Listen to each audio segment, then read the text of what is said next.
El projecte Restauració La Llotja i l'oportunitat de la gestió tant de la cafeteria com del restaurant del Palau de Congressos La Llotja de Lleida ens ha permès el treball de les habilitats personals i oferir oportunitats a persones amb diferents capacitats i persones amb vulnerabilitat. Aquest projecte creiem que té un valor afegit, ja que és una experiència que es pot replicar amb altres espais i amb altres municipis.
Fundació Privada Ilersis va iniciar l'any 2018 un projecte de formació professionalitzadora en l'àmbit de la restauració. El que volíem i preteníem aconseguir és que diferents col·lectius de persones poguessin formar-se i adquirir les competències tècnico-professionals per poder treballar en petits establiments de restauració.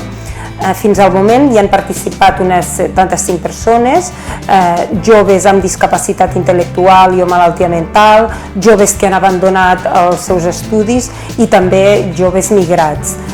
Volem agrair especialment la col·laboració de diferents empreses que han possibilitat tant les pràctiques en el lloc de treball com diferents visites en els seus establiments.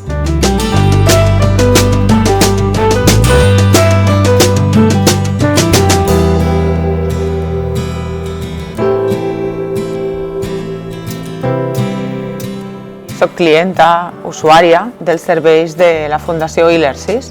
És una feina molt entranyable perquè persones com jo, que tenim empresa, visualitzem el que fan.